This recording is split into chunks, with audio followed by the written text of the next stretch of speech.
ناشنا خبره ته وکړه. تاسو ته ما ویلي چې انسان کامیابیږي په دوو خبرو. یو خبره دا چې انسان ته فایده حاصله شي او د فایده. السلام علیکم ملګرو. کامیابی څه څیز دی او کامیابی څه ته وایي؟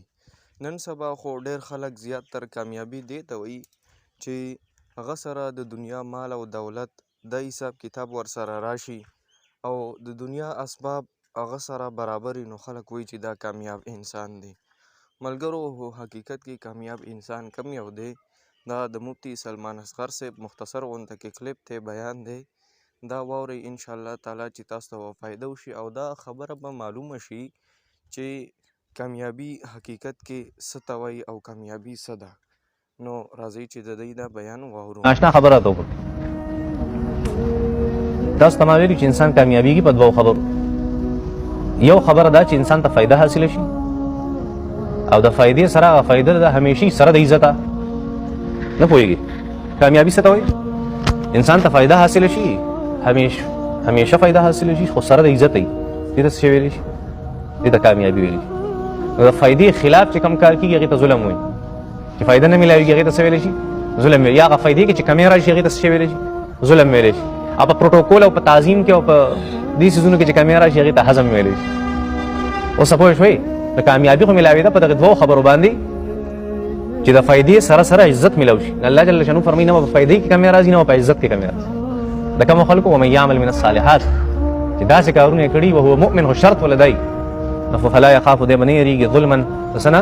د ظلم نه ولا هضما نه. د ابو امامه رضي الله تعالی عنه حدیث مې ویلی تاسو ته چې هغه فرمایي چې نبي کریم صلی الله علیه وسلم فرمایل چې تاسو چې کوم اسم اعظم دی د الله جل شانو هغه ولټوئ په درې صورتونو کې. څو صورتونو کې؟ اسم اعظم هغه اسم دی، هغه نوم دی چې هغه انسان ویني انسان مستجاب الدعوات دعاګانې قبلي. نبی علیه السلام فرمایل ابو امامه وایي نبی علیه السلام فرمایل چې اسم اعظم هغه ولټوئ په څو صورتونو کې؟ په درېو صورتونو کې. نبی علیه السلام بقره یاد کړه، سورۃ بقره، او بیا سورۃ آل عمران یاد کړه، بیا سورۃ طه یاد کړه. سورۃ طه دا دی. ابو امامه صاحب چې موږ به څه وګرځېدو نو درې نومونه موږ ته سورۃ بقره کې، سورۃ آل عمران کې او سورۃ طه کې یو شانتي ملاو شو. هغه نومونه الحي القیوم. سو بقره کې سوی الله لا اله الا هو الحي القیوم. آل عمران کې سوی الف لام میم الله لا اله الا هو الحي القيوم. وسورة طه کې سوی وعنت الوجوه للحي القيوم الحي القيوم. علماء وایي چې معلومیږي دا چې اسم اعظم څه شی دی؟ دا الحي القيوم. وعنت الوجوه او ذلیل شو مخونه للحي دا غزاد مخ ته چې کوم ژوندی دی. القيوم قائم دی همیشه. وقد الظلم وقد خاب او څه شو نا امید شو منا حمل الظلم چې هغه بار کړی ظلم بار کړی. بیا الله جل شانو فرمایي ومن يعمل من الصالحات وهو مؤمن فلا يخاف ظلما ولا هضما. اوس دا د مسلمانانو تذکره شروع شوه. خبر راغله په چا باندې؟ په معتزله باندې. هغه دا چې ځان لپاره او په هغې خلکو باندې چې هغوی وایي چې زمونږ عقل زمونږ خدای دی، په هغې باندې څه شی راغی؟ په هغې رد راغی. څنګه رد پرې راغی؟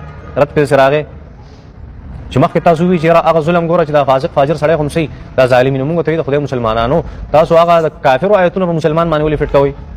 فاسق فاجر خو مسلمان وي، صرف ګناهګار ګناه کړي بس. نو وایي چې څه دلیل دی چې هغه شی د کافرو باره کې موږ مسلمانانو تذکره وروسته شروع شوه. دا دی ومن یعمل من الصالحات ومن هغه څوک یعمل من الصالحات چې عمل کوي من الصالحات نیک اعمال. امام رازي رحمت الله علیه وایي دینه فرض اعمال مراد دي. کوم اعمال؟ فرض اعمال مراد دي. ومن هغه څوک یعمل من الصالحات چې عمل کوي نیک اعمال وهو مؤمن خو شرط دا دی چې دی به مؤمني. کلمه دی ویلي هغه وخت د هغې تذکره موږ وکړه. فلا یخاف ظلما ولا هضما دی به بیا ټینشن فری. صحیح؟ فلا یخاف دی به نه یېرېږي ظلما د ظلم نه ولا هضما او نه د کمي نه. هلکه ظلم هم نقصان ته وایي او نقصان هم کمي ته وایي که نه، او هضم هم کمي ته وایي. دا څنګه معنی ده؟ نه داسې نه ده.